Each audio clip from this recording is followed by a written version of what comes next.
Ash fell like dirty snow across the broken skyline of Ashara. Aaron watched the embers spiral upward from the collapsed government quarter. Another fire that would burn unchecked through the night. 6 months after the Smoke and Ash Treaty had supposedly ended the Civil War. And still, the city burned. Not from bombs anymore, but from neglect, from the forgotten candles of squatters, from deliberate sabotage, from 1,000 small human carelessnesses in a city that had lost its will to care. Aaron adjusted his makeshift respirator. Once, a military-grade filter mask designed to protect against chemical weapons. Now, it was just one more scavenged tool repurposed for his volunteer fire brigade. The mask's rubber seal had cracked months ago, and the replacement material, strips of leather scavenged from an abandoned furniture warehouse, irritated his skin. But it was better than breathing ash directly. Better than choking on the remnants of what had once been the proud capital of the Asheron dynasty. Movement on the east side. Lysa's voice crackled through his earpiece. Another salvaged relic from their military days. Looks like the cultural ministry is going up now. Aaron sighed, scanning the horizon. The cultural ministry had once housed the royal art collection, priceless artifacts from the 1,000-year reign of the Asheron dynasty. Now it would be cinders by morning, like everything else in this damned city. And now what? Sarah asked, her voice steady despite the weapon pointed at her chest. You kill me in front of all these witnesses? Create a martyr instead of a puppet? Vash's cybernetic implant pulsed rapidly, calculations and contingencies running behind his eyes. Not kill, capture, control. He gestured to the vanguard soldiers on the rooftops. The princess was sadly overcome by trauma, unable to fulfill her duties. But under my guidance, as regent, Aaron's hand moved slowly toward his concealed knife. Beside him, he could sense Lysa doing the same, both of them calculating odds, angles, timing. The situation was dire, surrounded, outgunned, exposed on the platform. You still don't understand, do you? Sarah said. And there was something like pity in her voice now. This was never your trap, General. It was mine.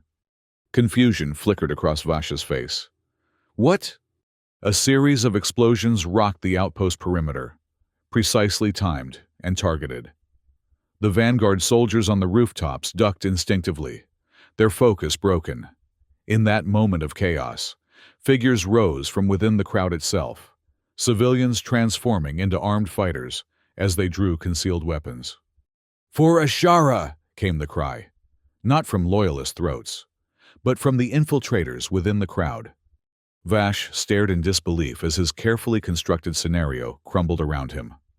Impossible, he breathed, his weapon still trained on Sarah, but his attention now divided. How did you... I've had 3 years to identify my enemies, General, Sarah replied calmly. 3 years to build my own network, to place my people in your ranks, just as you placed yours in the resistance.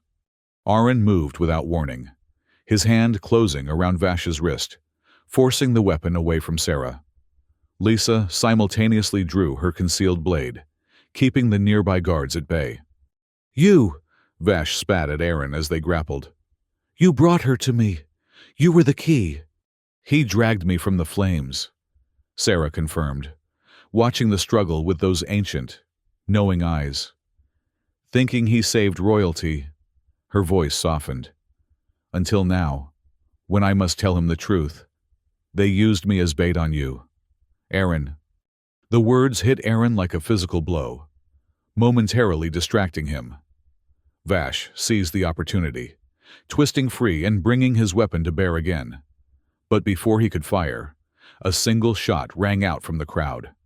Vash staggered, his cybernetic implant sparking and failing as blood bloomed across his formal uniform. Bait, Aaron managed, turning to Sarah even as chaos erupted around them.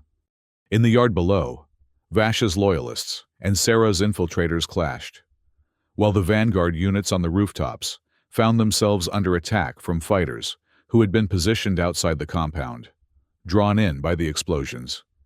The fire at the cultural ministry was real, Sarah explained, her composure unshaken despite the battle raging around them. But my presence there was calculated. Vash needed to draw you out, the famous ghost of the Northern Coalition, the soldier who had disrupted so many of his operations during the war.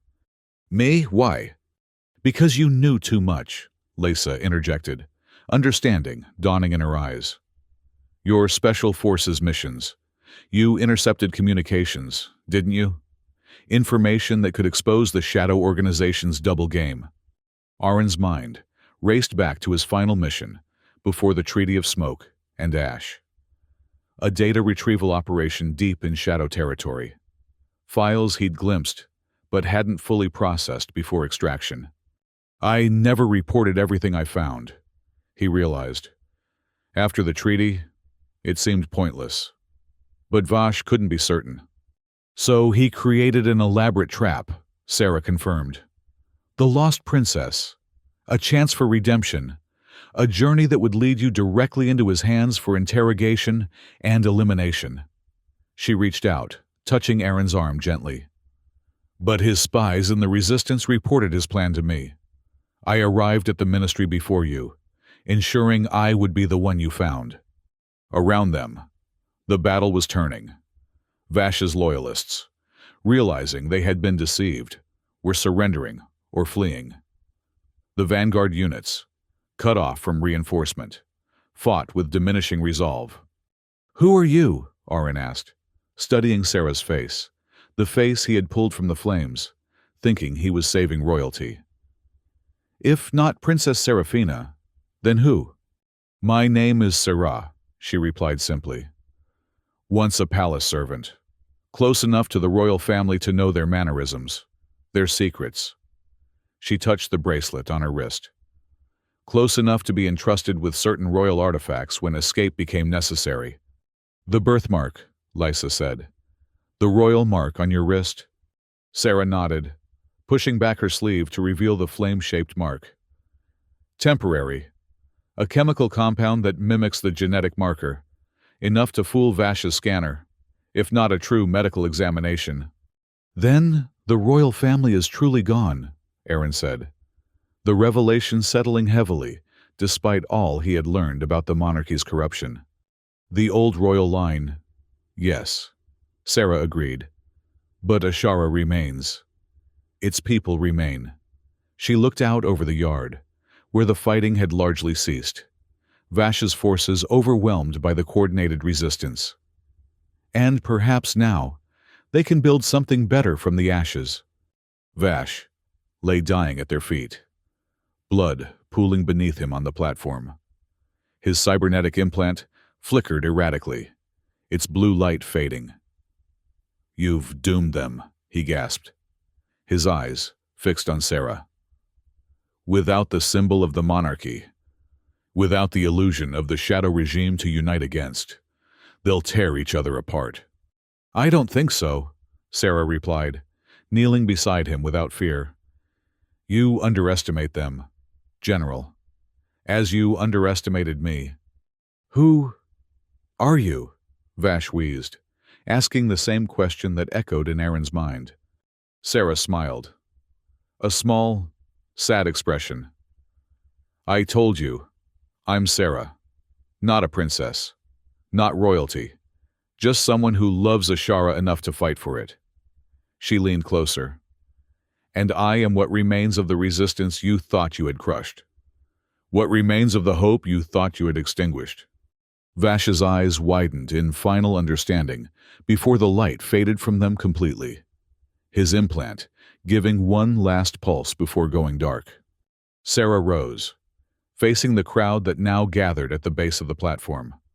Weapons lowered, confusion and uncertainty in their expressions. They had come expecting a princess, a symbol, a return to what was known. Instead, they had witnessed the death of an illusion. People of Ashara, Sarah called, her voice carrying across the suddenly quiet yard. I am not your princess. There is no royal heir to lead you back to a golden past that never truly existed. She paused, letting the truth settle. The monarchy is gone. The shadow regime was merely its dark reflection, two sides of the same corrupt coin. Murmurs rippled through the crowd. Shock, disbelief, anger. Aaron tensed, prepared for violence to erupt again. But Sarah continued, her voice steady and compelling. What remains is Ashara itself, our homeland, burned and broken, but not destroyed. Not while we, its people, still stand. She removed the silver circlet from her head, holding it up for all to see. I offer you not a crown, but a choice. Continue fighting over the ashes of the past, or join together to build something new. She descended the steps from the platform, moving into the crowd, which parted before her. Aaron and Lisa followed, alert for threats, but finding only confusion and cautious hope in the faces around them. I have spent 3 years building a network across what remains of our nation, Sarah told the gathered people. Not loyalists, not rebels, simply Asharans who want peace, justice, the chance to rebuild. Today was meant to be Vash's triumph, the beginning of a new cycle of war and suffering. Instead, let it be the end of the old cycles, the beginning of something truly new. A man stepped forward from the crowd, one of the fighters who had revealed themselves during the battle. What would you have us do? Without a leader, without direction. Lead yourselves, Sarah replied simply. Form councils. Make decisions together. The royal flame doesn't need to burn on a crest or a crown. It can burn in each of us, in our actions, in how we care for one another and rebuild our home. The crowd shifted, uncertain, but listening. These were people who had survived apocalypse, who had endured the collapse of everything familiar. The idea of building something entirely new was both terrifying and exhilarating. It won't be easy, Lisa spoke up, stepping forward to stand beside Sarah. Nothing worth doing ever is. But as a doctor, I can tell you that sometimes a wound must be fully cleaned before it can truly heal. Today, we've cleaned away the last of the infection that caused our nation's suffering. Aaron watched the faces in the crowd, seeing fear giving way to consideration, then to tentative hope. He thought of all the fires he had fought in Ashara, all the people he had pulled from burning buildings, small acts of salvation in a world of destruction. Perhaps Sarah was right. Perhaps the path forward wasn't through grand gestures or restored monarchies, but through each citizen carrying their own small flame of responsibility. He stepped forward, joining Sarah and Lisa. I've spent the past 6 months fighting fires across Ashara, he said, his voice carrying in the sudden quiet. Not because anyone ordered me to, but because it needed doing. Because saving lives matters more than who sits on a throne, or who gives the orders. He looked across the gathered faces. We don't need kings or generals or regimes to tell us how to rebuild our home. We just need to start, one stone at a time. A slow murmur of agreement spread through the crowd. Here and there, nods. The fighters who had revealed themselves, Sarah's network, began moving among the people, speaking quietly, reassuring, explaining, not commanding, but persuading. Sarah turned to Aaron and Lisa, her amber eyes bright with something that might have been tears. Thank you, she said quietly. Without you, none of this would have been possible. You used us, Lisa pointed out, though without rancor. Used Aaron as bait to draw Vash into the open. Yes, Sarah admitted. Though not as Vash used me to bait Aaron. I meant for you both to know the truth earlier. But events moved too quickly. She held Aaron's gaze. I am sorry for the deception, but I knew your reputation. Knew you would do the right thing regardless of who I was or wasn't.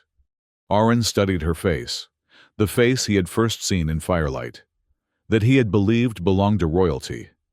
Now he saw her clearly, not a princess, but something perhaps more valuable, a true leader, one who led not by right of birth, but by strength of conviction.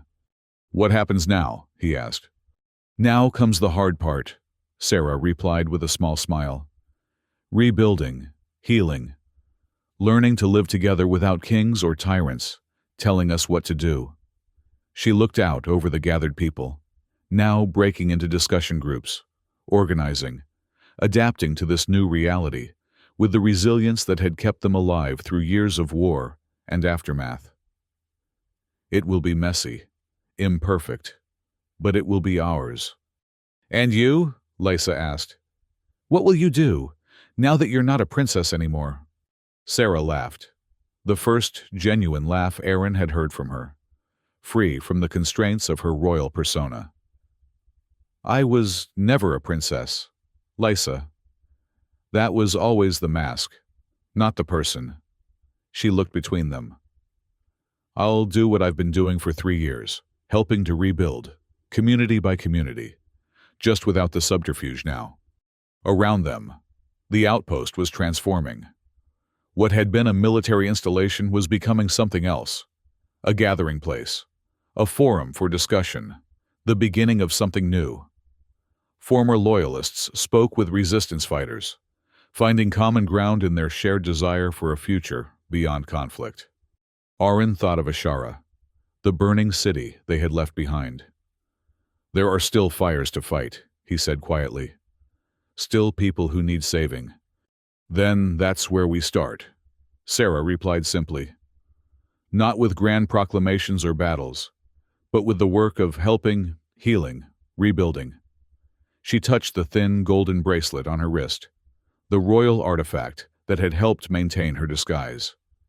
Some symbols are worth keeping, not as claims to power, but as reminders of what we've overcome. She slid the bracelet off and offered it to Aaron. A token of gratitude for pulling me from the flames. Aaron looked at the bracelet, the royal crest that had meant so much, that had been the catalyst for their journey and all that followed.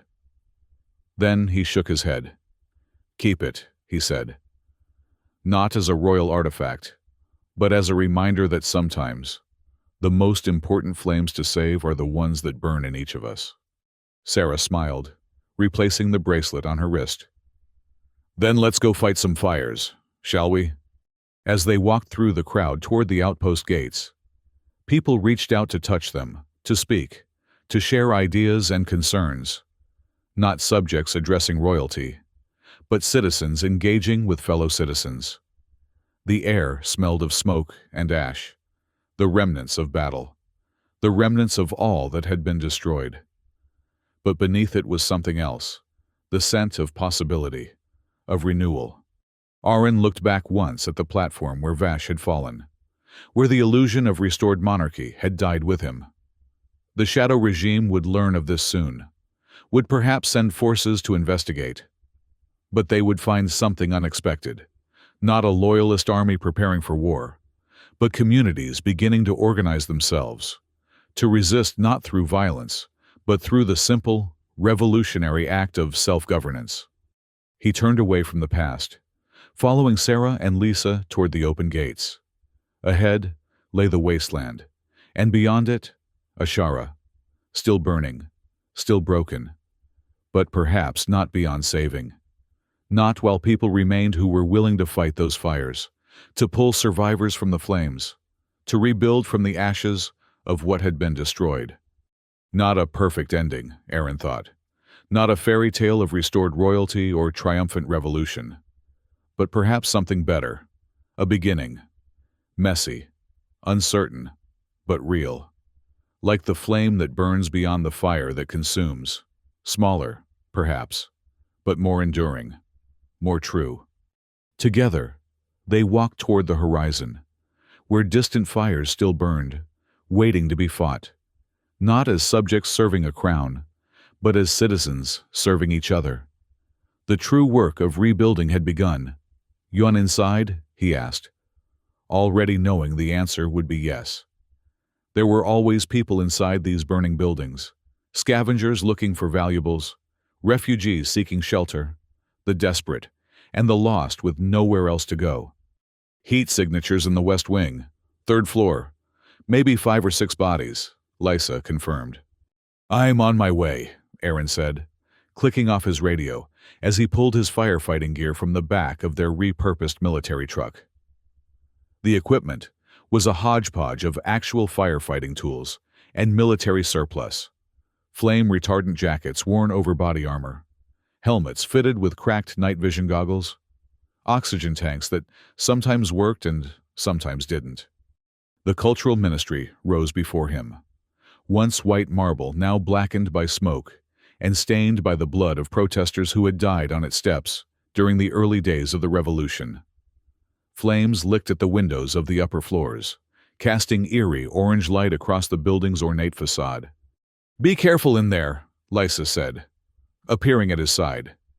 Her dark hair was tied back in a tight bun, her face smudged with soot. Before the war, she'd been a battlefield medic. Now she served as both medic and firefighter for their ragtag group. "That whole East Wing is structurally compromised." "It's all structurally compromised," Aaron replied, checking his oxygen level. "Half a tank. It would have to do.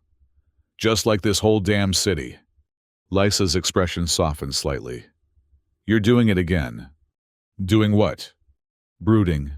Being all dark and mysterious. The war's over. Aaron, we're supposed to be rebuilding now."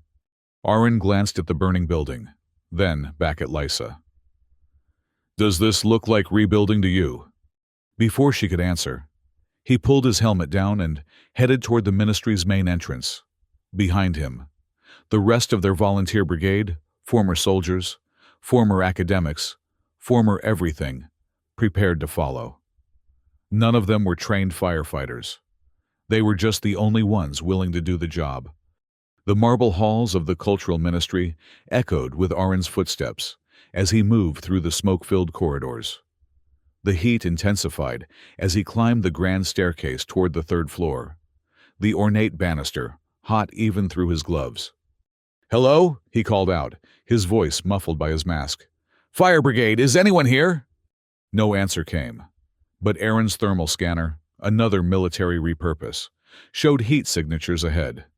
Living bodies, not just flames. He pushed forward, ducking under a fallen ceiling beam. The West Wing had once housed the Royal Portrait Gallery. Now the gilded frames held only charred canvases, the faces of Ashara's ancient kings and queens consumed by flame. Ahead, a doorway glowed orange with fire beyond. "Hello?" Aaron called again, stronger this time. "Anyone in there?" A faint sound, a cough, perhaps, or a whimper, came from beyond the burning doorway. Aaron checked his oxygen level again. Quarter tank, enough to get in and out, if he was quick. He kicked through the door, sending burning splinters flying. Inside, the room was an inferno. Flames climbed the walls and danced across what had once been display cases for royal jewels and artifacts. And in the center of the room, huddled beneath an overturned metal table, was a woman. Aaron rushed forward, the heat searing through his protective gear. The woman looked up as he approached, her eyes wide with fear or hope or both. She wore what might once have been an elaborate gown, now torn and blackened by smoke. But even through the soot and ash, Aaron could see the glint of gold thread, the shimmer of jewels sewn into the fabric. Royal regalia. The realization hit him like a physical blow. "Your Highness," he whispered, though his voice was lost in the roar of the flames. Whether royal or not, the woman needed help. Aaron crouched beside her, assessing her condition quickly, as Lysa had taught him. Conscious, but disoriented. Burns on her arms and legs, none too severe. Smoke inhalation likely. "I'm going to get you out of here," he said, removing his mask and placing it over her face. "Breathe through this." The woman's eyes widened further as the clean oxygen flowed into her lungs. Her hand came up to grasp his wrist, the gesture surprisingly strong for someone in her condition. "Can you walk?" Aaron asked, already preparing to carry her if necessary. She nodded, though uncertainly. Aaron helped her to her feet, supporting her weight as she swayed. The flames were closing in now, the ceiling beginning to groan ominously above them. "We need to move. Now," Aaron said, guiding her toward the door. Without his mask, the smoke burned his lungs with every breath. But he kept moving, kept the woman moving with him. They were halfway across the room when the ceiling gave way. Aaron reacted without thinking, diving forward with the woman in his arms, rolling beneath the falling debris. A burning beam crashed to the floor where they had stood moments before, sending up a shower of sparks. "New plan," Aaron gasped, his lungs screaming for clean air. He pointed toward a window on the far side of the room. "That way." They staggered across the burning floor, past melting display cases and shattered artifacts. The window before them revealed the dark cityscape of Ashara, fires burning across its broken skyline. "Hold on to me," Aaron instructed, wrapping his arm securely around the woman's waist. She nodded, clinging to him as he used the butt of his axe to smash the window. Night air rushed in, blessedly cool compared to the inferno behind them. Aaron activated the emergency descender on his belt, another military tool repurposed for firefighting. The cable would support them both, allowing for a controlled descent to the ground 3 stories below. "Ready?" he asked. The woman hesitated, looking back at the burning room. For a moment, something like regret flashed across her soot-stained features. Then she nodded, gripping him tighter. They descended through the night air, suspended above the rubble-strewn plaza below. As they neared the ground, Aaron could see Lysa rushing toward them, medical kit in hand. "What happened to your mask?" she demanded, as their feet touched the ground. Then, her eyes fell on the woman, still wearing Aaron's respirator, and her expression shifted from concern to confusion. "Who's this?" Aaron helped the woman remove the mask, watching as she took her first unfiltered breath of the ash-filled air. She coughed, but her breathing remained steady, strong. "I found her in the portrait gallery," Aaron explained, his own voice raspy from smoke. "She was wearing—" He gestured to the woman's tattered but clearly once ornate gown. Lisa's eyes widened as she took in the gold embroidery, the jeweled detailing, the distinctive royal pattern half hidden beneath soot and ash. "Is that—" Lysa began, then stopped, as if afraid to voice the thought. The woman straightened, and despite her bedraggled appearance, there was sudden dignity in her posture. She met their gazes steadily, revealing eyes of a startling amber color, a trait long associated with the royal bloodline. "Thank you for saving my life," she said, her voice clear and cultured despite the smoke damage to her throat. She inclined her head slightly, the gesture reminiscent of a formal royal acknowledgement. Aaron and Lysa exchanged glances. The royal family had supposedly been wiped out during the early days of the revolution, killed when rebels stormed the palace or executed afterward. At least, that was the official story spread by the Shadow regime that now controlled what remained of Ashara's government. But rumors had persisted, whispers of a surviving princess, hidden away, the last of the Asharan bloodline. "Your Highness?" Aaron ventured cautiously. The woman's amber eyes studied him for a long moment. Then, almost imperceptibly, she nodded. Lysa inhaled sharply. "We need to get her somewhere safe, now." Behind them, the cultural ministry continued to burn, flames reaching toward a sky dark with ash and smoke. And somewhere in the shadows beyond the firelight, a figure watched, then slipped away into the ruined city. Dawn broke gray and hazy over Ashara, sunlight struggling to penetrate the perpetual cloud of ash that hung over the city. Aaron stood at the window of their safe house, a former university dormitory on the city's outskirts, relatively untouched by the bombing that had devastated the center. Behind him, the woman they had rescued slept on a narrow cot, cleaned of soot and dressed in simple clothing borrowed from Lysa. Even in sleep, there was something regal about her, the set of her jaw, the perfect stillness of her features. Aaron had seen many refugees, Many victims in his time as a firefighter. None had carried themselves with such ingrained dignity. "So," Lisa said quietly, entering the room with a tray of meager rations, "are we going to talk about the royal princess sleeping in our safe house?" Aaron turned from the window. "We don't know for sure that she's—" Gold embroidery with the flame pattern, amber eyes. That bearing? Lisa set the tray down with a soft clatter. "Either she's royalty, or she's the best imposter I've ever seen." "If she is a princess," Aaron said slowly, "it changes everything. The shadow regime—" "We'll hunt her to the ends of the earth," Lisa finished. "I know. But if she's real, Aaron, she could be the symbol people need, a rallying point. Proof that the old dynasty wasn't completely destroyed." Aaron frowned. "Is that a good thing? The Civil War nearly destroyed us all. Do we really want to risk another fight over who sits on a throne that doesn't even exist anymore?" Before Lisa could answer, there was movement from the cot. The woman's amber eyes opened, instantly alert, taking in her surroundings with swift assessment. "Good morning, Your Highness," Lisa said, stepping forward with a small bow. "I've brought food. It's not much, but it's perfect. Thank you." The woman sat up, her movements careful but not pained. The burns on her arms had been minor, already treated and bandaged. "And please, call me Sarah." Aaron and Lisa exchanged glances. Princess Serafina had been the youngest daughter of the royal family, barely 16 when the revolution began 3 years ago.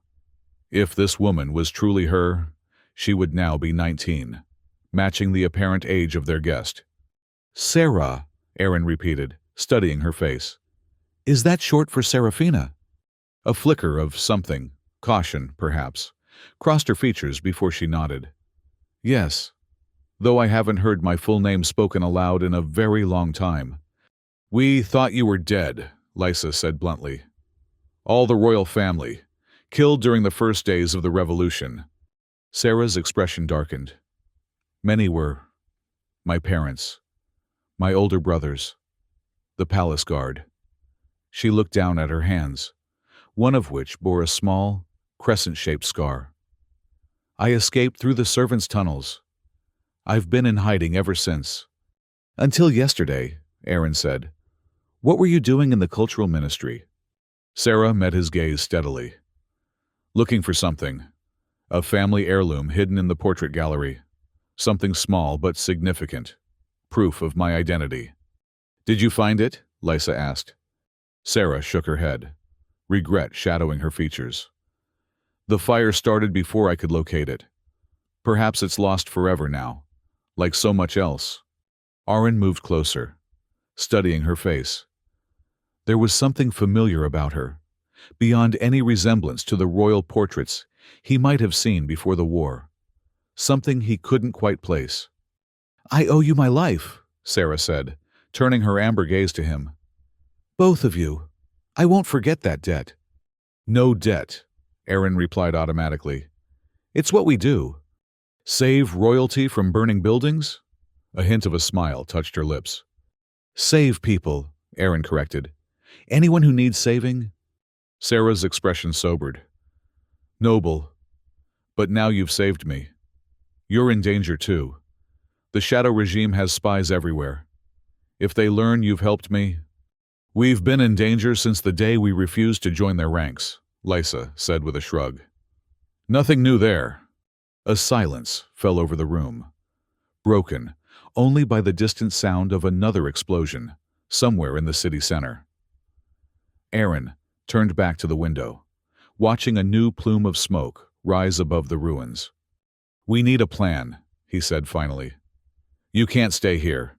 It's not secure enough. And we can't keep you hidden forever." "I need to reach the north," Sarah said, rising from the cot. Despite her ordeal and her simple borrowed clothing, she moved with unconscious grace. "There are loyalists there. People who still believe in the old ways, in the rightful rule of the Acheron dynasty. The north is 200 miles of wasteland away," Lisa pointed out. Bandit territory. Radiation zones from the tactical strikes. It's a death march. Nevertheless, it's where I must go. Sarah's voice was quiet but firm. I've survived this long. I'll find a way. Aaron turned from the window. Decision made before he fully realized it. We'll take you. Aaron, Lisa began. We have the truck. We have weapons. We know the safe routes better than most. He looked at Sarah, at the quiet determination in her amber eyes. If you really are the last of the royal line, you deserve a chance to find your people. Sarah held his gaze for a long moment, then inclined her head in that almost formal nod. Thank you, Aaron.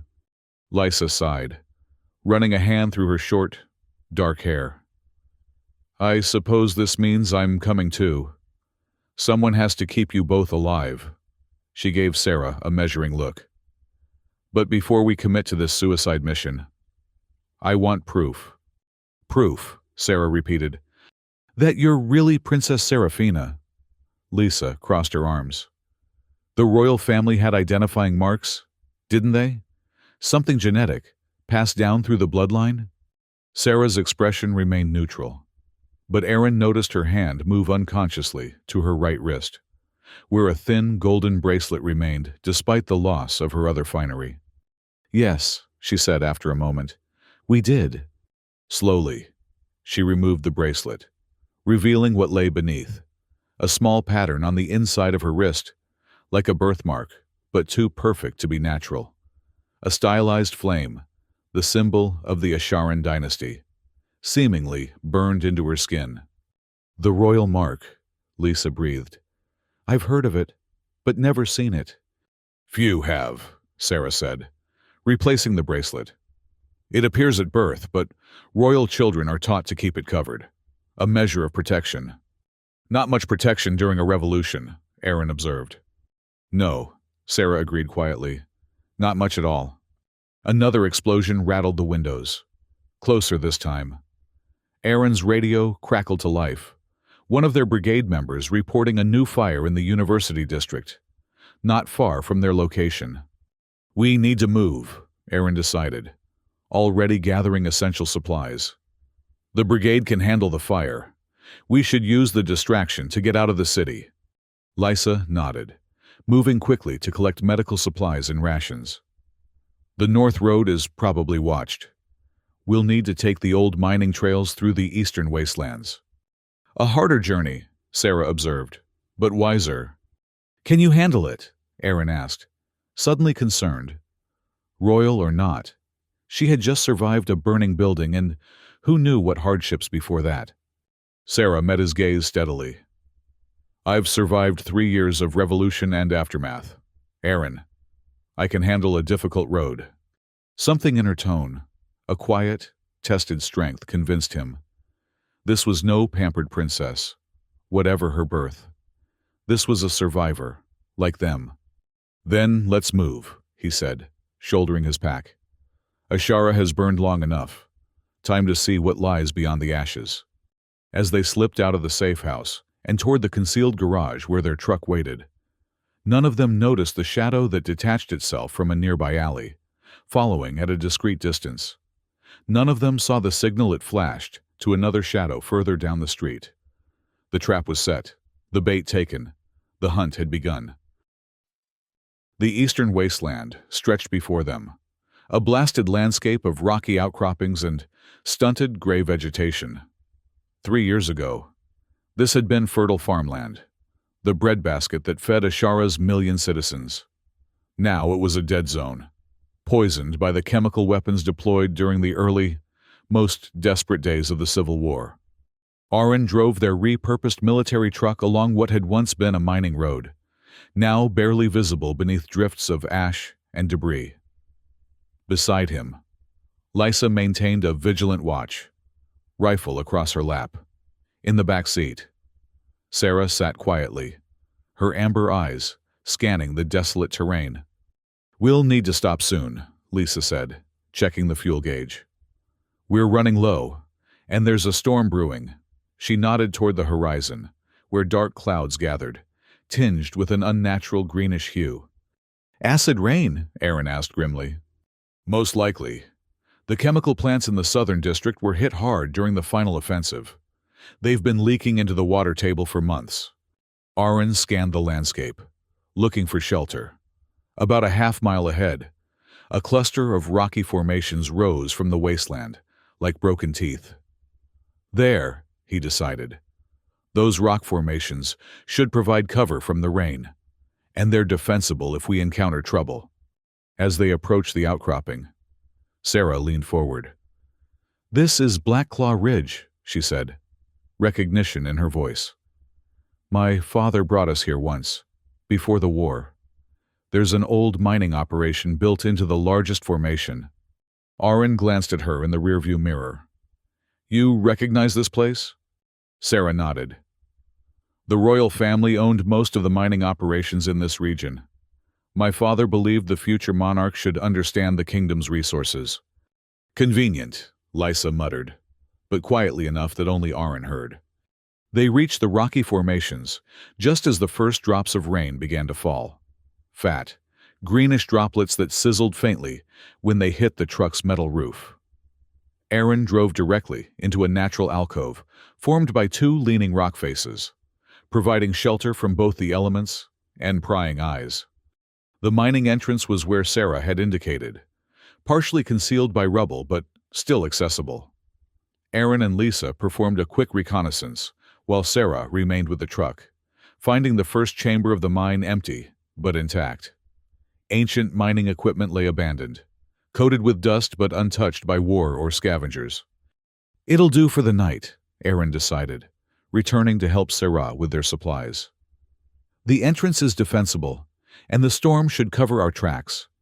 As they set up camp in the mine's entrance chamber, Lysa began preparing a small, smokeless chemical heater for warmth and cooking. Sarah watched her work with interest. "You were a medic during the war?" she asked, helping to unpack ration containers. Lysa nodded, her movements precise and practiced. "Field surgeon for the Northern Coalition. Before that, I was halfway through medical school when the fighting started. And after the war, why not return to medicine?" Lysa's hands stilled for a moment. "What's left of the medical system is controlled by the Shadow regime. I disagreed with their policies on who deserves treatment." "She means they prioritize treatment for regime loyalists," Aaron explained, returning from setting perimeter alerts around their shelter. "Everyone else gets leftovers, if anything." "So now you fight fires instead," Sarah observed. "Fires don't care about politics," Lysa said with a shrug. "And everyone deserves to be saved from burning to death." Sarah turned her amber gaze to Aaron. "And you? What did you do during the war?" A silence fell over the small camp. Aaron busied himself with checking their water supply, avoiding both women's eyes. Aaron was Special Forces. Lysa finally answered for him. "Infiltration and extraction. He saved a lot of civilians from combat zones. And failed to save many more," Aaron added quietly. He finally met Sarah's gaze. "Let's just say, I have a lot to atone for." Something unreadable passed across Sarah's features. Recognition, perhaps, or understanding. "Don't we all?" she murmured. Outside, the acid rain fell harder, pattering against the rocks and hissing where it touched metal or stone. The sound created a strange, almost musical backdrop to their conversation. "Tell us about the North," Lysa said as she distributed ration packs. "These loyalists you mentioned, who are they? What's their plan?" Sarah considered the question as she carefully opened her ration. "They're a coalition, former nobles, military officers loyal to the crown, ordinary citizens who believe the monarchy brought more stability than the current chaos." She took a small bite, chewing thoughtfully. "As for their plan, restoration, in some form. Not necessarily a return to absolute monarchy, but a constitutional system with the royal family as a unifying symbol." "And you?" Aaron asked. "What's your plan if you reach them?" Sarah met his eyes directly. "To give them what they need. A figurehead, A symbol. A leader. Whatever will bring peace back to Ashara. Noble, Lysa commented, her tone carefully neutral. But symbols can be dangerous things. People die for them. Kill for them. People are already dying, Sarah replied softly. Already killing. At least this way. Their sacrifice might have meaning.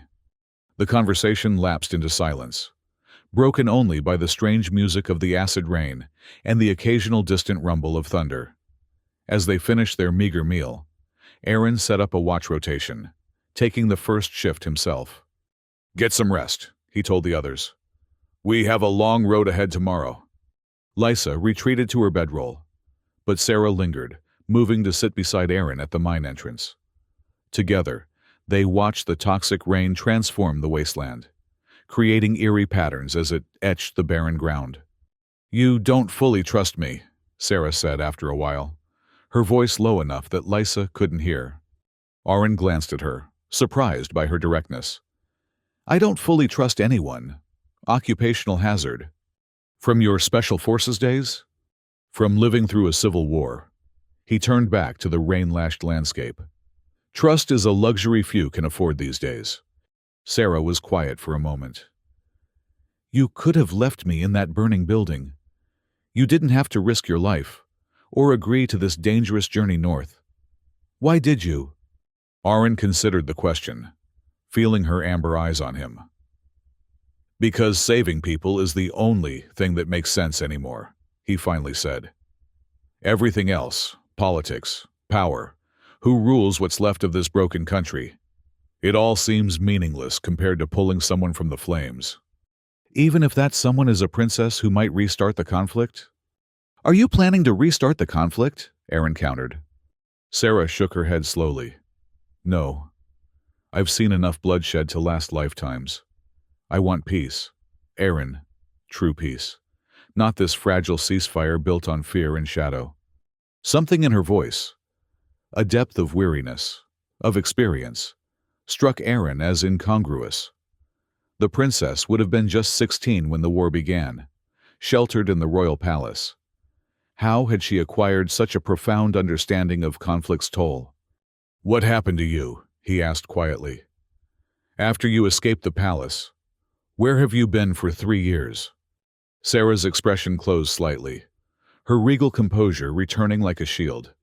Surviving, hiding, learning. Learning what? She met his gaze, and for a moment, Aaron saw something ancient in her amber eyes, something that belied her youthful appearance. How to become what my people need. Before Aaron could question her further, a soft beeping sound came from one of their perimeter alerts. He was on his feet instantly, rifle in hand. Stay here, he instructed, moving silently toward the mine entrance. Outside, the acid rain continued to fall, casting an otherworldly green glow over the landscape.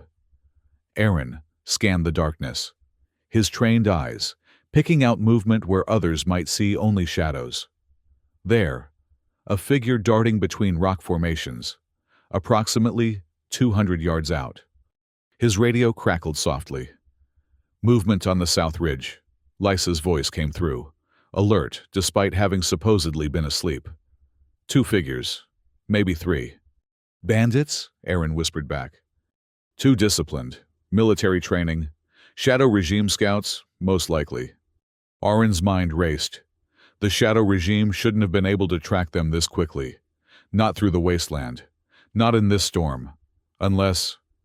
He turned back toward the mine entrance, where Sarah stood watching him, her silhouette outlined against the faint glow of their chemical heater. We've been compromised, he said simply. Regime scouts. At least 3. Probably more. To her credit, Sarah didn't panic. She nodded once, already moving to gather essential supplies. How did they find us? That's what I'd like to know, Aaron replied, studying her face for any reaction. We were careful. No one followed us from the city. Perhaps they tracked the truck, Sarah suggested, her voice steady as she efficiently packed medical supplies. Or maybe they have surveillance drones we can't detect. Both were plausible explanations. But something nagged at Aaron's instincts. The same instincts that had kept him alive through countless special operations behind enemy lines. "We need to move," Lisa said, appearing beside them with her rifle and medical kit, already prepared. "There's an old ventilation shaft at the back of the mine. It might lead to another exit." Aaron made a quick decision. "You two go. I'll create a diversion, draw them away from the mine, then circle back to meet you at the northern ridge." "That's suicide," Lisa objected. "There are at least 5 of them, possibly more." "5 is manageable," Aaron replied, already checking his weapons. "Especially in terrain I can choose. This is what I was trained for." Lisa looked like she wanted to argue further, but years of battlefield experience had taught her when to trust her comrade's judgment. She nodded tersely. "Northern Ridge, 2 hours. If you're not there, we move on." "Agreed." Aaron turned to Sarah, who was watching the exchange with an unreadable expression. "Stay with Lisa. Do exactly as she says." Sarah hesitated, then stepped forward. To Aaron's surprise, she placed a hand on his arm, her touch light, but strangely compelling. "Be careful, Aaron. Your life is worth more than you know." Before he could respond, she turned away, following Lisa deeper into the mine. Aaron watched them go, puzzled by her words and by the odd feeling of recognition that had flashed through him at her touch. No time to dwell on it now. He moved silently out of the mine entrance, melting into the acid rain shadows, like the ghost his enemies had once named him. The hunt was on, but this time, he was not the prey. The acid rain had finally stopped, leaving behind a landscape etched with sizzling puddles and steaming vegetation. Aaron moved silently along the northern ridge, his body protesting after hours of combat and evasion. He had eliminated 3 of the Shadow Regime scouts and led the others on a wild chase through the wasteland before doubling back toward the rendezvous point. Dawn was breaking, pale light seeping through the perpetual haze that hung over the wasteland. As Aaron approached the ridge, he spotted 2 figures waiting in the shelter of a lightning-struck tree. Lisa's tall, wiry form, and beside her, the smaller silhouette of Sarah. Relief washed over him, quickly followed by renewed vigilance. He scanned the surrounding area for signs of pursuit before making his approach, using an old resistance signal whistle to announce his presence. Lisa responded with the correct countersignal, and Aaron emerged from cover, joining them beneath the dead tree. "You're late," Lisa observed, though her relief was evident in her voice. "And bleeding." Aaron glanced down at the tear in his jacket, where a scout's knife had caught him across the ribs. "It's nothing. Shallow." "I'll be the judge of that," Lisa said, already reaching for her medical kit. "Sarah, keep watch while I patch him up." Sarah nodded, taking Lisa's rifle and moving to a position where she could observe the surrounding terrain. The way she handled the weapon, with comfortable familiarity, didn't escape Aaron's notice. "Shadow Regime Special Forces," Aaron reported as Lisa cleaned his wound. "Vanguard unit, based on their insignia. Not regular scouts." Lisa's hands paused momentarily. "Vanguard? That's direct command. High-priority targets only." They were well-informed too, knew our route, our vehicle type. Aaron winced as Lisa applied antiseptic to the cut, almost like they were waiting for us. "What are you suggesting?" Lisa asked quietly, her eyes flicking briefly toward Sarah, who stood with her back to them, rifle held competently as she scanned the horizon. "I'm not suggesting anything," Aaron replied, equally quiet. "Just noting the facts." Lisa finished bandaging his wound and repacked her supplies. "We lost the truck," she informed him. "Had to abandon it when more scouts appeared at the western exit. We took what supplies we could carry." Aaron nodded, assessing their situation. Without the truck, the journey north would take weeks rather than days, across increasingly dangerous territory. But turning back wasn't an option, not with Shadow Regime Vanguard units hunting them. "There's a trading post about 15 miles northeast," he decided. "If it's still operational, we might be able to acquire transportation there." "And if it's not?" Lysa asked. "Then we walk," Aaron said simply. "One way or another, we reach the north." They set out as the sickly sun climbed higher, picking their way across the scarred wasteland. Sarah kept pace without complaint, showing none of the fatigue or discomfort one might expect from a palace-raised princess.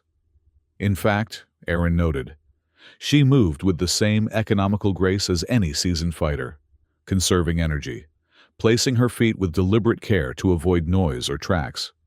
By midday, they had covered nearly 7 miles, stopping only briefly to rest and hydrate. As they shared a canteen in the shade of a partially collapsed highway overpass, Aaron studied Sarah's profile. "You've had military training," he observed. It wasn't a question. Sarah met his gaze steadily. "Yes. Not standard protocol for princesses, is it?" A hint of a smile touched her lips. "These haven't been standard times, Aaron." "Who trained you?" he pressed. "Former royal guards, resistance fighters." She took another sip from the canteen before passing it back to him. "Anyone who could teach me to survive." "And to fight," Lysa added, having observed the same details Aaron had. Sarah nodded once. "And to fight." A distant sound, the unmistakable whine of a patrol drone, cut their conversation short. All three pressed deeper into the shadow of the overpass, weapons ready. The drone passed overhead, its sensors sweeping the terrain in mathematical patterns. It was an older model, likely salvaged and repurposed like so much equipment since the war, but still dangerous. "They're expanding the search," Aaron murmured once the drone had passed. "We need to move faster." They continued northeast, now traveling with increased caution. Twice more they had to take cover from drone patrols, and once they detoured around a radiation zone where tactical nukes had been deployed during the final days of the war. As dusk approached, the trading post came into view, a fortified compound built around what had once been a highway service station. Smoke rose from several chimneys, and the glow of electric lights was visible through reinforced windows. Armed guards patrolled a perimeter fence topped with razor wire. "Looks operational," Lysa observed as they observed from a concealed position. "And well defended." "Too well defended for a simple trading post," Aaron noted, studying the patrol patterns. "That's military-grade security." "Shadow regime?" Sarah asked. Aaron shook his head slowly. "I don't think so. No regime flags or insignia. Could be independent, or—" He hesitated, glancing at Sarah. "Could be loyalists." Hope flickered briefly across her features. "If they are, they might help us. Or they might sell us to the highest bidder," Lysa countered. "Loyalist doesn't necessarily mean loyal to you, Your Highness. It could just mean they prefer the old system of corruption to the new one." "We need transportation and supplies," Aaron decided. "I'll approach alone, assess the situation. If it seems safe, I'll signal for you to join me." "And if it's not safe?" Sarah asked. Aaron checked his weapons, ensuring they were easily accessible but not threatening. "Then I'll create another diversion, and we'll find another way north." He started to rise from their concealed position, but Sarah caught his arm. "Wait," she said, her voice low but commanding. From a hidden pocket in her borrowed clothing, she removed her thin golden bracelet, pressing it into his palm. "Take this. If they are loyalists, they'll recognize the royal seal." Aaron looked down at the bracelet. Up close, he could see that what he'd taken for simple ornamentation was actually an intricate design of flames surrounding a stylized A, the Asheran royal crest. "Be careful with it," Sarah added. "In the wrong hands, it's as good as a death warrant." "I'll keep it hidden unless I'm certain," Aaron promised, securing the bracelet in an inside pocket. He made his way down the slope toward the trading post, approaching openly with his hands visible. The guards spotted him when he was still 100 yards out, training weapons on him but not firing. A good sign. At least they weren't shooting strangers on sight. "That's far enough," one of the guards called when Aaron was about 50 yards from the gate. "State your business." "Looking to trade," Aaron replied, keeping his posture non-threatening. "Need transportation, supplies." "What do you have to offer?" The guard's voice was suspicious, but not hostile. Aaron had anticipated this question. From his pack, he removed a small pouch and held it up. Medical supplies, antibiotics, painkillers, clean syringes. This caused a stir among the guards. Medical supplies were among the most valuable currencies in post-war Ashara, often worth more than gold or ammunition. After a brief consultation, the guards waved him forward. "Weapons on the ground before you approach the gate," the lead guard instructed. Aaron complied, carefully placing his rifle and sidearm on the ground, though he kept a knife concealed in his boot, a precaution the guards would expect from any wasteland traveler. As he approached the gate, Aaron studied the guards more closely. Their uniforms were mismatched, but all wore a small emblem on their shoulders, a rising phoenix, stylized to resemble the Asharan royal crest. Loyalists, then, or at least sympathizers. The lead guard, a weathered woman with a scar running from temple to jaw, performed a thorough but professional search before allowing him inside. "Medical supplies go to Dr. Julian," she informed him. "He handles all trades of that nature, but he won't be available until morning." "I was hoping to move on tonight," Aaron said, testing the waters. "My companions and I have urgent business to the north." The guard's expression sharpened. "Companions? Where are they?" "Waiting safely," Aaron replied carefully. "We've had trouble with Shadow Regime patrols. Vanguard units." At the mention of Vanguard units, several of the guards exchanged meaningful glances. The lead guard studied Aaron with renewed interest. "You've survived encounter with Vanguard? That puts you in a rare category. Stranger." She gestured toward a building at the center of the compound. "Wait in the common room. I'll inform the commander of your arrival." "Commander." Another military term, reinforcing Aaron's suspicion that this was more than a simple trading post. As he was escorted across the compound, he noted additional signs of organization and discipline. Regular patrol rotations, strategically positioned defensive emplacements, communications equipment on rooftops. The common room was sparsely furnished but warm, heated by a wood-burning stove. Several people sat at tables, drinking from metal cups and speaking in low voices. They fell silent as Aaron entered, measuring him with cautious glances before returning to their conversations. Aaron took a seat near the door, back to the wall, old habits that had kept him alive through years of covert operations.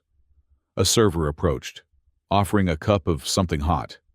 "On the house for newcomers," she explained, as she set the steaming cup before him. Aaron nodded his thanks, though he didn't drink immediately. Poison was uncommon in these outposts. Valued traders were too important to risk alienating, but caution had become second nature. He didn't have to wait long. Within minutes, a tall figure entered the common room, immediately commanding attention without a word. The man wore what appeared to be a modified military uniform, the insignia removed, but the cut unmistakable. His close-cropped hair was gray at the temples, and a cybernetic implant gleamed at his left temple. Standard military neural interface, now a rarity since the factories that produced them had been destroyed. "I'm Commander Vash," the man said without preamble, taking a seat across from Aaron. "I understand you had an encounter with Vanguard units and lived to tell about it." Aaron nodded, assessing the commander. Vash was military, certainly, probably high-ranking before the war, based on the neural implant and his bearing. But which side he had fought for remained unclear. "They were tracking us," Aaron confirmed. 5-man unit, Full tactical gear. We eliminated 3 before evading the others. Impressive, Vash commented, studying Aaron with professional interest. Former military. Special forces, Aaron admitted, seeing no point in denial. His training was evident in his movements, his situational awareness. Northern Coalition? Until the Treaty of Smoke and Ash. Now I'm just a firefighter. Vash raised an eyebrow. A waste of valuable skills, some might say. I've had enough of killing, Aaron replied evenly. Saving lives seems a better use of my time. A thin smile crossed Vash's features. Noble, but perhaps naive in these times. He leaned forward slightly. Why would Vanguard units be hunting a simple firefighter and his companions? Here was the moment of decision. Aaron weighed his options, studying Vash's phoenix emblem and considering what Sarah had entrusted to him. Finally, he reached into his pocket and placed her bracelet on the table between them, the royal seal clearly visible. Vash went utterly still, his eyes fixed on the golden bracelet. When he spoke again, his voice was barely above a whisper. Where did you get this? From its rightful owner, Aaron replied carefully. The commander's gaze snapped up to meet Aaron's, intensity burning in his eyes. You expect me to believe that you have with you a member of the royal family, all of whom were confirmed dead years ago? Not all, Aaron countered. And confirmation can be manufactured, as you well know. Commander. Vash was silent for a long moment, his cybernetic implant pulsing with faint blue light as he processed this information. Finally, he reached for the bracelet, but Aaron covered it with his hand. I need transportation north, Aaron said firmly. Supplies, and your word that my companions will be safe here. You're hardly in a position to make demands, Vash observed, though without hostility. And yet I'm making them, Aaron replied. The bracelet stays with me until I'm satisfied with our arrangement. Something like respect flickered in Vash's eyes. Very well. Bring your companions to the eastern gate within the hour. They will not be harmed. You have my word as an officer of the former Royal Asheron Armed Forces. Aaron nodded, reclaiming the bracelet and rising to his feet. As he turned to leave, Vash spoke again. If what you imply is true, if you truly have found what was lost, then you may have just changed the course of our nation's future. His voice dropped lower. For better or worse. Aaron met the commander's gaze one last time. That remains to be seen. Outside, the wasteland had been swallowed by darkness, the stars obscured by the perpetual haze of ash and chemical residue. Aaron made his way back to where Lisa and Sarah waited, his mind troubled by Vash's final words. For better or worse? The question that had haunted him since pulling Sarah from the flames. Was he saving a nation by saving its princess? Or merely reigniting a conflict that had already cost too many lives? As he approached their hiding place, Aaron whistled the all-clear signal. Lisa emerged first, rifle ready despite his signal, another habit of survival. Sarah followed, her amber eyes finding his immediately in the darkness. Loyalists, she asked without preamble. Aaron nodded. Former Royal Armed Forces, under a Commander Vash. They've offered sanctuary and transportation north. Vash, Sarah repeated, a flash of recognition crossing her features. General Vash commanded the Royal Guard before the Revolution. My father trusted him implicitly. He recognized your bracelet, Aaron confirmed, returning the golden token to her. But he'll want more proof when we meet him. Sarah's fingers closed around the bracelet, her expression solemn. He shall have it. They gathered their meager supplies and made their way toward the eastern gate of the compound. As they approached, Aaron noticed increased activity, guards taking positions, lights being doused, an air of tense anticipation. Commander Vash himself waited at the gate, flanked by armed soldiers. His eyes locked onto Sarah immediately, widening slightly as he took in her features, her bearing, the unmistakable amber eyes of the royal bloodline. "Your Highness," he breathed, dropping to one knee. The soldiers around him followed suit, weapons lowered. Sarah stepped forward, her posture shifting subtly, becoming more formal, more regal. Despite her borrowed clothing and the hardships of their journey, she suddenly looked every inch a princess. "Rise, General Vash," she said, her voice carrying a natural authority that Aaron hadn't heard before. "These are dangerous times for such formalities." Vash rose, his cybernetic implant pulsing rapidly. "Indeed, Your Highness. Please, come inside quickly. We have much to discuss." As they were ushered through the gate, Aaron noticed the change in the compound's atmosphere. Word had spread like wildfire. Guards stood straighter. Civilians emerged from buildings to catch a glimpse. Whispers rippled through the gathered crowd. "The princess lives. Ashura's heir has returned." The flame burned still. Lysa moved closer to Aaron, her voice low enough that only he could hear. "I don't like this. Too many eyes. Too many ears." "Agreed," Aaron murmured back. "Stay alert." They were led to a central building that had once been the service station's convenience store, now converted into a command center. Maps covered the walls. Communications equipment hummed, and officers in partial uniforms moved purposefully between stations. Vash dismissed all but his most senior officers, securing the room before turning to face Sarah again. His composure had returned, though Aaron could see the barely contained excitement in his eyes. "Forgive me, Your Highness, but I must be certain," Vash said formally. 3 years ago, we received confirmation that the entire royal family had been eliminated. If you are truly Princess Seraphina, you require the proof of my lineage." Sarah finished for him. Without hesitation, she removed her bracelet and pushed up her sleeve, revealing the flame-shaped birthmark on her wrist. "The royal mark, as you well know.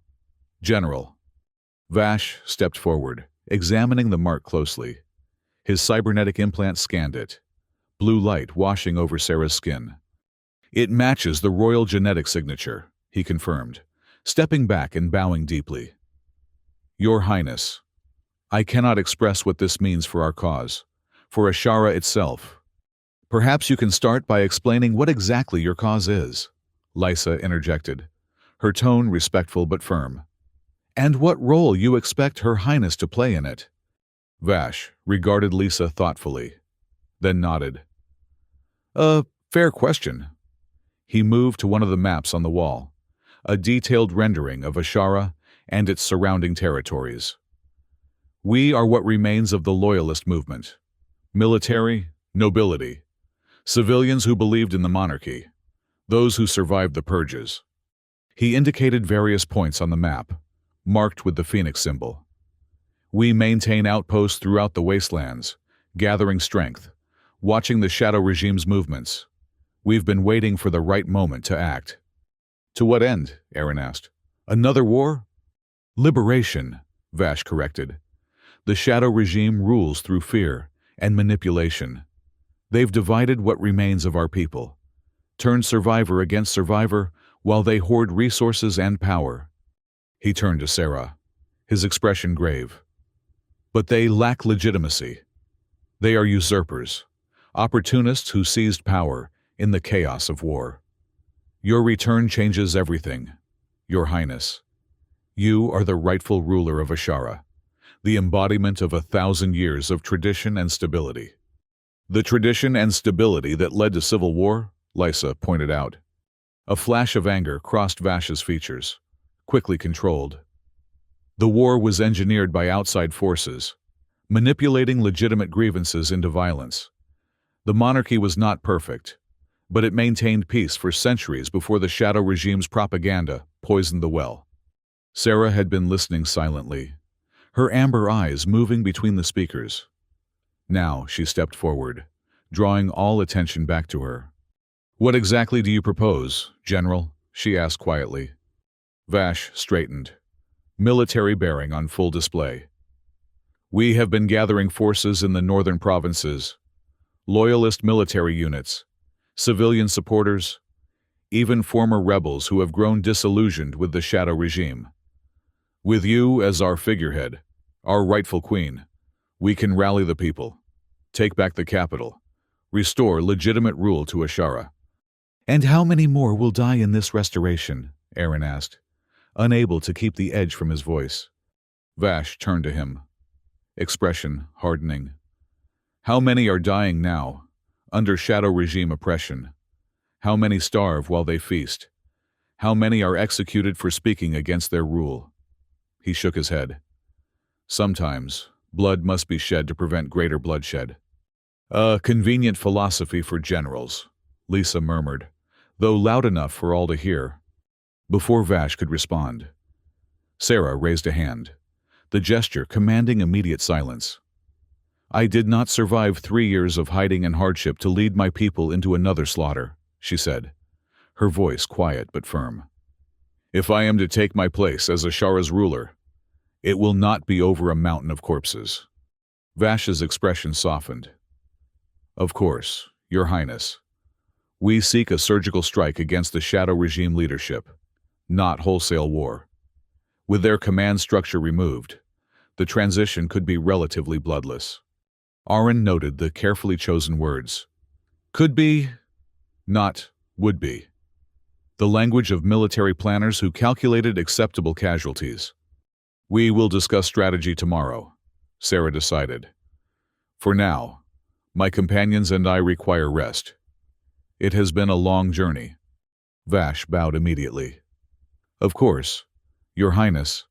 I've prepared our best accommodations for you, and tomorrow, we can arrange more suitable attire and provisions for your continued journey north.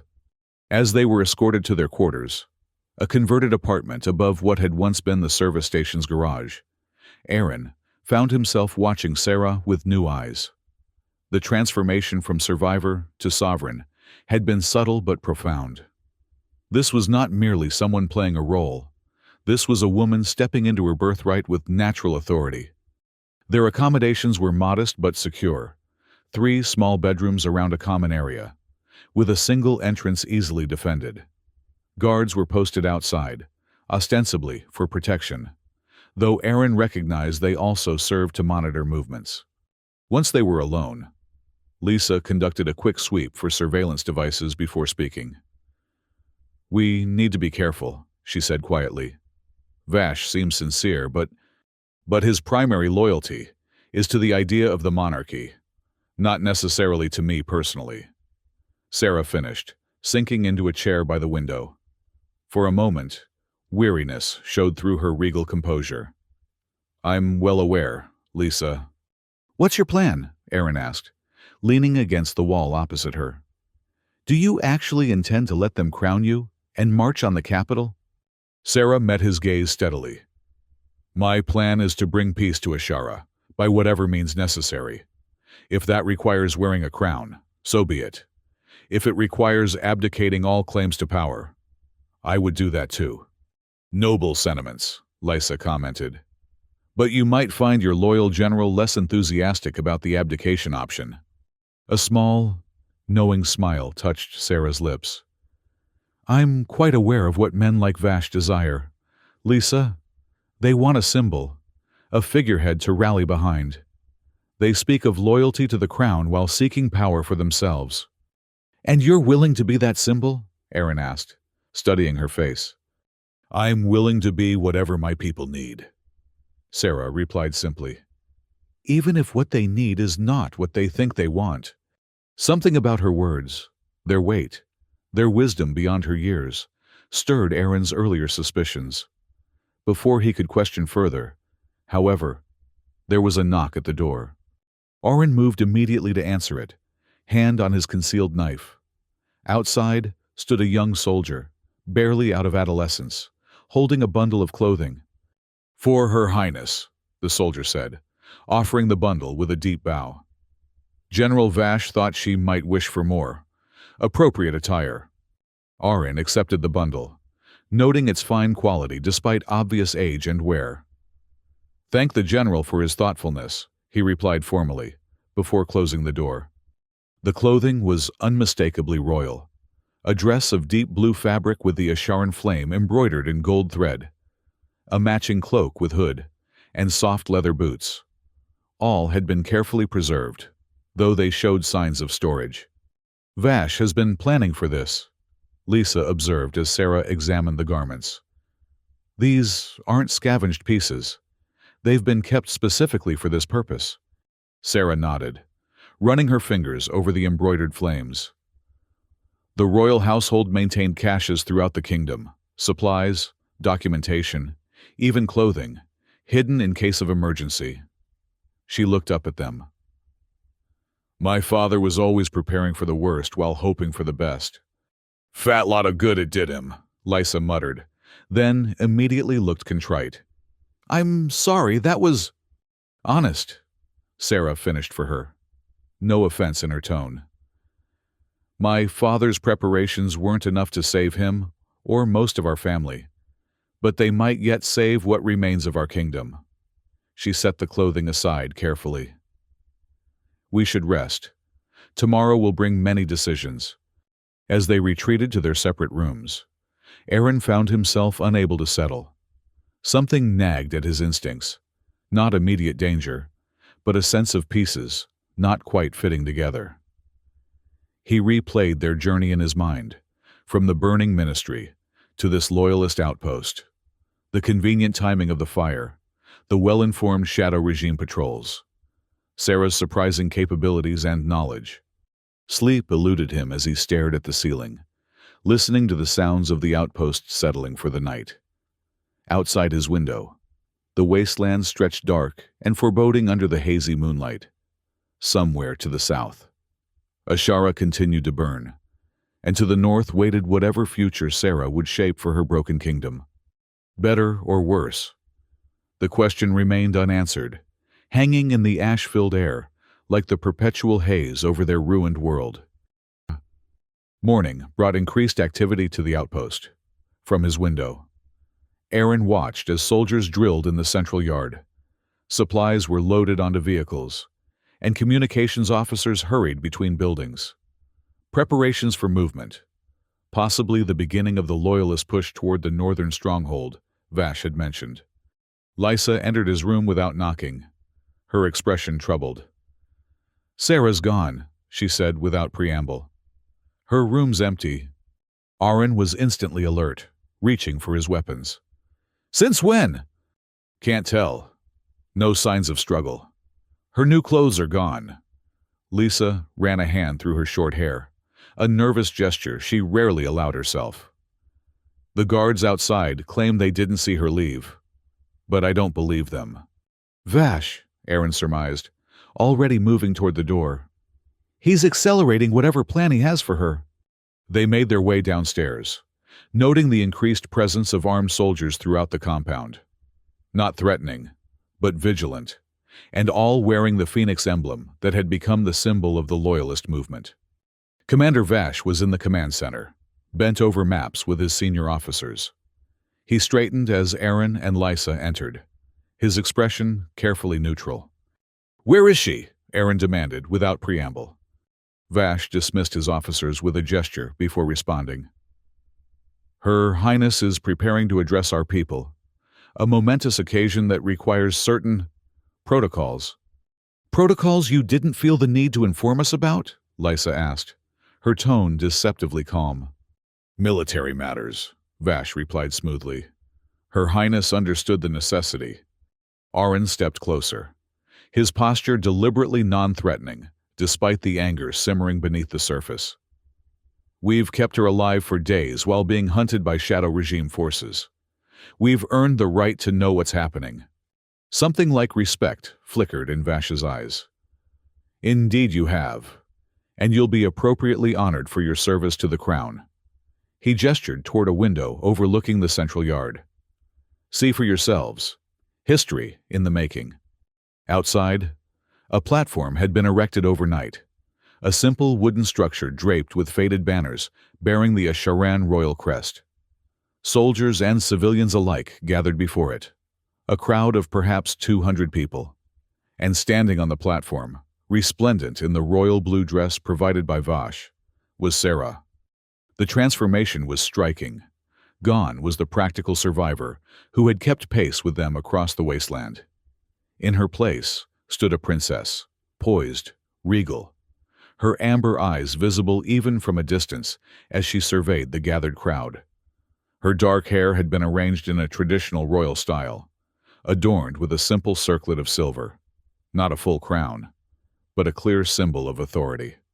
"She's addressing them at noon," Vash explained, pride evident in his voice, "declaring her return and our march north to reclaim what is rightfully hers." "And then," Aaron pressed, not taking his eyes from Sarah's distant figure, "then we move toward reunification with our northern forces. The Shadow regime has no idea she lives. We have the element of surprise." Vash's cybernetic implant pulsed with increased frequency, betraying his excitement despite his controlled demeanor. "Within a month, we could be in position to strike at the capital itself."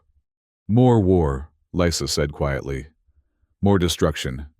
Vash turned to her, his expression hardening. "Liberation," he corrected. "Justice for those who have suffered under Shadow rule." "At what cost?" Aaron asked, finally turning from the window to face Vash directly. "How many more Asharans die in this quest for justice?" "As many as necessary," Vash replied, his voice lowering. "As many as they force us to kill by resisting the rightful rule of the Asharan dynasty." There it was, the cold calculation of a military commander, viewing human lives as acceptable losses in pursuit of an objective. Aaron had heard similar justifications during the war, from both sides. They had rung hollow then. They rang hollow now. "We want to see her," Lysa said, her tone making it clear this was not a request. Vash hesitated, then nodded. "Of course. She's in the preparation chamber beneath the platform. I'll have you escorted there." A young officer led them across the compound, through the gathering crowd toward the platform. As they walked, Aaron noted the expressions on the faces they passed. Hope, excitement, fervor. These people truly believed that Sarah's return would change everything, that the restoration of the monarchy would somehow heal their broken nation. Perhaps they were right. Perhaps a symbol, a unifying figure, was what Ashara needed. But symbols had costs. Blood was often the currency in which those costs were paid.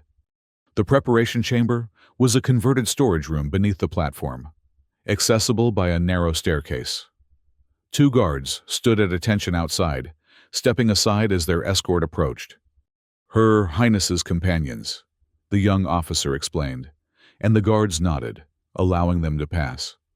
Inside, Sarah stood before a cracked mirror, adjusting the silver circlet on her brow. She turned as they entered, her amber eyes finding Aaron's immediately. "I apologize for the early departure," she said, her voice carrying that same natural authority he had noted the night before. General Vash was insistent about preparations. "You could have woken us," Lysa said, studying the transformed princess with a critical eye. "You needed rest," Sarah replied simply. "And this," she gestured to her formal appearance, "is merely costume and ceremony. Nothing that required your expertise." "Vash is planning for war," Aaron said, watching her face carefully for reaction. "Using you as his banner." Sarah's expression remained composed, revealing nothing. "Vash plans what Vash will plan. I have my own objectives." "Which are?" Lysa pressed. "Peace," Sarah replied, turning back to the mirror to make a final adjustment to her circlet. True peace, not merely the absence of open conflict. The people of Ashara deserved nothing less. Aaron moved closer, lowering his voice despite the fact that they were likely under surveillance. "And you think Vash and his loyalists will accept peace that doesn't restore their former privileges, their power?" Sarah met his gaze in the mirror, something ancient and knowing in her amber eyes. "What they will accept and what they will receive may be different things." Aaron, before he could question her further, The door opened, and Commander Vash entered, resplendent in a formal military uniform, complete with decorations and insignia that had been banned since the Revolution. "It's time, Your Highness," he announced, offering her his arm. "Your people await." Sarah turned from the mirror, her bearing every inch royal, and nodded. "Of course, General." She glanced back at Aaron and Lysa. "Will you join us on the platform, as my honored protectors?" The invitation surprised Aaron. Being visible on the platform would identify them clearly to any Shadow Regime spies in the crowd. And there would be spies, without doubt. But refusing would separate them from Sarah at a critical moment. "We would be honored, Your Highness," he replied formally, noting how easily the royal address now came to his lips. They followed Sarah and Vash up the narrow stairs and onto the platform. The crowd below had grown. Nearly 300 people now gathered in the central yard. A hush fell as Sarah emerged, followed by a wave of whispers that rippled outward like wind through ash-laden grass. Vash stepped forward, raising his hands for silence. "People of Ashara," he began, his voice carrying effortlessly across the yard. 3 years ago, our nation was torn apart by violence engineered by those who sought to destroy 1,000 years of peace and prosperity. Our beloved royal family was brutally murdered, or so we were led to believe. He turned, gesturing to Sarah with a theatrical flourish. But the flame of Ashara cannot be extinguished so easily. Standing before you today is Her Royal Highness, Princess Serafina Ashara, rightful heir to the throne and keeper of the eternal flame. The crowd erupted in cheers, some dropping to their knees in formal obeisance, others raising fists in the air in the traditional Asharan salute. Aaron watched their faces, hope, fervor, desperation for something to believe in after years of chaos and oppression. Sarah stepped forward, and the crowd fell silent again. For a moment, she simply stood there, her amber eyes moving across the gathered faces. When she spoke, her voice was clear and strong, carrying to the farthest edges of the yard without need for amplification. "People of Ashara," she began, "I stand before you not merely as your princess, but as a survivor, like each of you. I have known hunger, fear, loss. I have hidden in the shadows while our beautiful nation burned. I have wept for what was destroyed and what was lost." She paused, allowing her words to settle over the crowd. Aaron found himself captivated despite his reservations, drawn in by her natural charisma and the genuine emotion in her voice. "Many of you look to me as a symbol of the past, of the glory and stability of the Asharan dynasty. You hope my return heralds a restoration of what was." Her voice softened slightly. "But I must speak a difficult truth. What was cannot be again.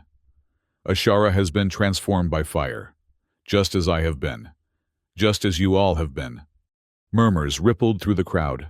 Beside Aaron, Vash stiffened, his cybernetic implant pulsing rapidly. "This is not what we discussed," the commander muttered, barely audible. Sarah continued, either unaware of or unconcerned by Vash's discomfort. "The Ashara of the future cannot be built on the ashes of the past. It must be something new, something stronger, more just, more equitable for all our people." The crowd had fallen completely silent now, hanging on her every word. Even Aaron found himself leaning forward slightly, caught in the spell of her address. "I do not stand before you today to declare war against the Shadow Regime," Sarah said, her voice gaining strength. "I stand before you to declare war against division itself, against the hatred and fear that has torn our nation apart. I offer not the restoration of a monarchy, but the birth of a true democracy, where the flame of Ashara burns in every citizen's heart, not merely on a royal crest." Vash stepped forward, his face a rigid mask of control despite the obvious tension in his posture. "Your Highness," he began, his voice low but urgent. "Perhaps we should—" "The time for shadows and whispers is over," General, Sarah interrupted, her tone gentle but firm. She turned back to the crowd. The truth must now be spoken openly. The civil war that devastated our nation was not simply a rebellion against the crown. It was orchestrated by forces within the royal court itself, by those who sought to create chaos they could exploit for their own gain.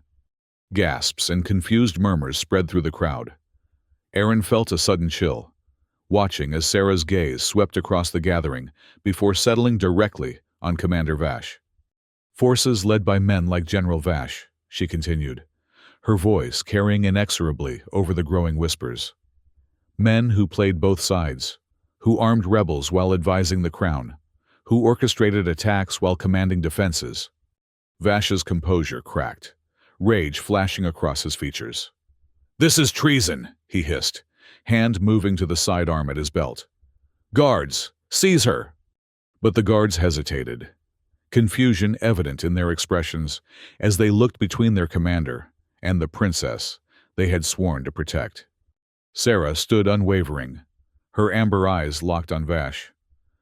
"There is no treason in speaking truth.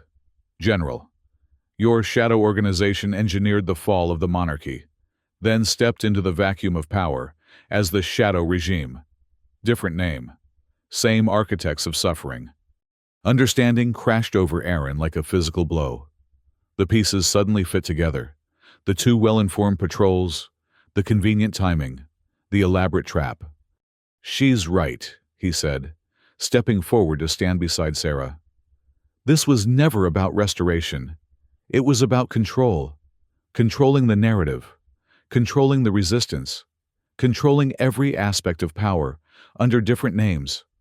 Vash drew his weapon, pointing it directly at Sarah. "Enough!